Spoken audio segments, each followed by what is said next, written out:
Hey, what's going on, everyone? How you guys doing today? Welcome back to Banshee's Daily Weapons. Um, and I'm gonna be pretty honest on this one. They're not looking good. But we have, first of all, the Whispering Slap. It changed from like yesterday. And it changed to probably the worst per combination imaginable. So, yeah, definitely it's gonna be a hard pass on the Whispering Slap today. Next up, we have the uh oh my god, I never could say this name right. The Urbandale FR6. And this was actually pretty okay. Uh you know, when looking at the weapons, I didn't think that this one was that great, but now, looking at it a little more, it's definitely probably like the best one we have today. This one could definitely be good for like PvE. You have Demolitionist to give you back like some grenade energy every time you get a kill. You have Subsistence that puts some ammo into your magazine from the reserves every time you get a kill. So you can really keep it going, never really having to reload this weapon. It is also a high impact one, so you're gonna kill probably multiple ads or just damage one thing just quite a lot. So this can actually be pretty okay. It's stasis, so if you need something for your stasis subclass, something that synergizes with it, this could be a good one. For the battery, we have also enhanced battery, which is pretty nice. It increases our magazine size to 6. Not bad, actually. If you were to like pick up one of them, this probably is going to be the best one. Next up, we have the Pecula. We have Multi-Kill Kill Clip, Kill and Win, Accurate Rounds, Hammer Forge Rifling. Just an okay roll. This is an interesting roll, especially for like Crucible, if you like 120s in the Crucible. After you get a kill, oh no.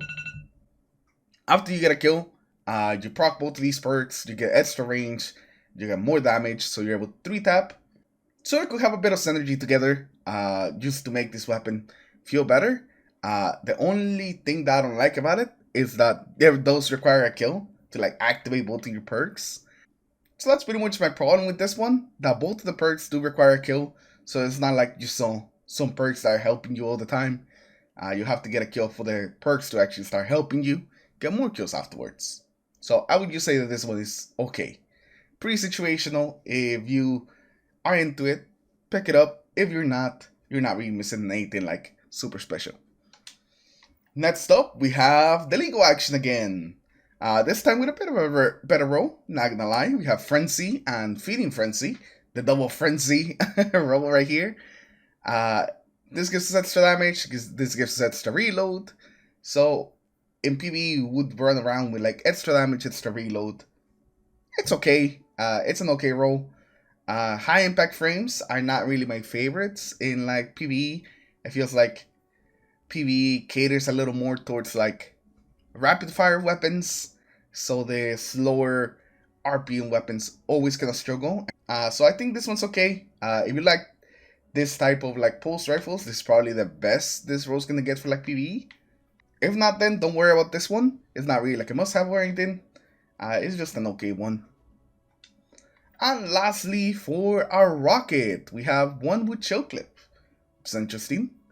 We have chill clip, auto loading holster, allo casing, volatile launch, quick launch, and then of course it comes with like built-in tracking thanks to the hockey precision frame. It's not loading the picture up, but I'm sure you guys know how this thing looks like. Oh man, how the Palmyra B has fallen at one point, believe it or not. This used to be like one of the best rockets in the game, and people would use this thing all the time. Not with this roll specifically, but hey, this used to be really good. But then Bungie changed things about like how rockets do damage. We got new rockets with different damage perks, and this thing just kind of got left in the dust behind. It doesn't really do as much damage as it used to. So I wouldn't really recommend this one. Kill Clip also got nerfed from rockets, so definitely this is one is not going to be a good one. For rockets, you pretty much just want damage perk all the time, whether it's like explosive light, bait and switch. Even though bipod is not a damage perk, traditionally it actually reduces damage. It does lead to higher damage, so you kind of want one of those perks always on your rocket. So I'll just say to skip the Palmyra B. There's just much better good rockets out there. If you're wondering where to get a good rocket, here in the tower actually, Shax has one of the best ones. So if you play some Iron Bandit this week and are still looking for a rocket, you can come over here to Shax and get yourself a blowout. This thing can get some pretty good perks.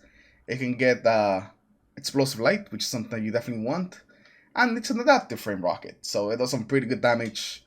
It's the same frame as all the other like meta rockets, so that's where you can get like a pretty good rocket. And yeah, that is it for today. That's Banshee's weapons. Not super great. Maybe we'll get luckier tomorrow. But anyways, thank you all for stopping by. Appreciate you guys, and I'll see you guys tomorrow. Peace.